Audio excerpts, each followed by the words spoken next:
یہ میری خوش قسمتی کہ میں حضور کا امت ہوں، ساری زندگی اس کا شکریہ ادا کرتا رہوں تو کہ شکر ادا۔ ہم حضور کے امتی، نبی انتظار کرتے رہے، نبی منتظر رہے۔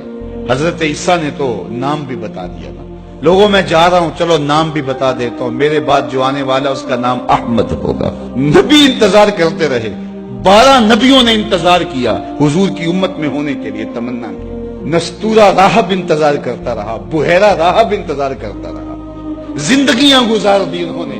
سلمان فارسی کی کہانی سن لو، مجوسی کے بیٹے تھے، حق کی طلب میں نکلے، باپ نے گھر سے نکال دیا، ایک پادری کے پاس جا کے رکے، زندگی بھر اس کی نوکری کی۔ جب اس کا آخری وقت آیا اس نے کہا میری تدفین کے بعد غموریا چلے جانا، وہاں کا پادری خدا رسیدہ ہے، تجھے اس سے کچھ مل جائے گا۔ کہتے میں وہاں سے غموریا آ گیا، پھر اس پادری کی ساری زندگی خدمت کی۔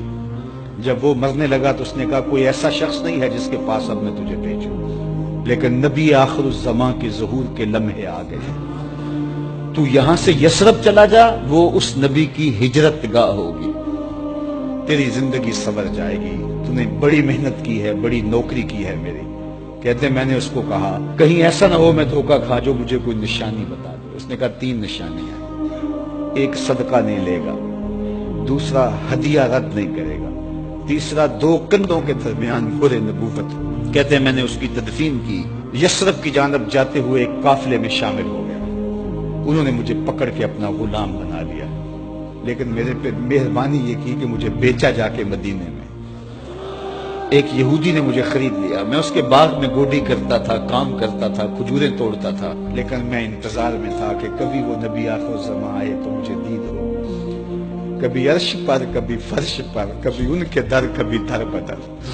غم عاشقی تیرا شکریہ، میں کہاں کہاں سے گزر گیا۔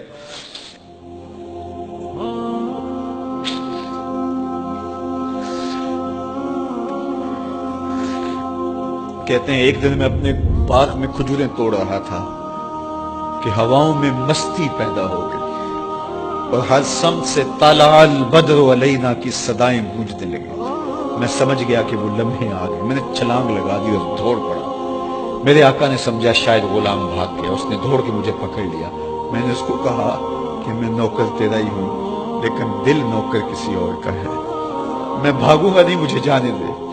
میں کچھ کھجوریں لے گیا تھا صدقے کی نیت سے، جا کے حضور کو پیش کی۔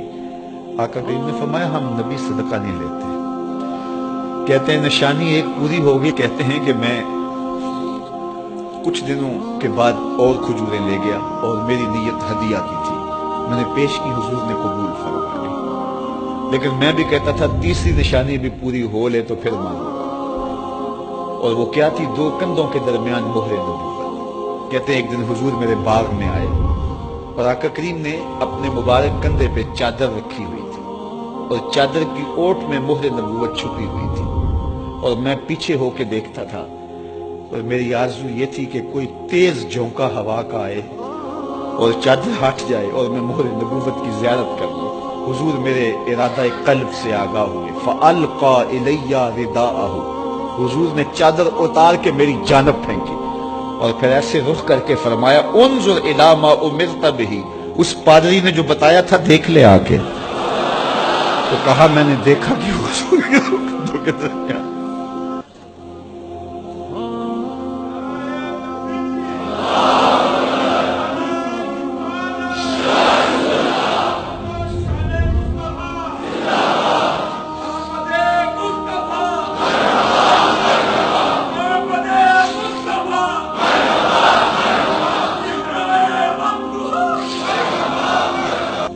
ہم نے تو کوئی انتظار نہیں کیا نا، ہم نے تو کوئی دکھ نہیں سہا، ہم سوئے تھے مقدر جاگ اٹھے۔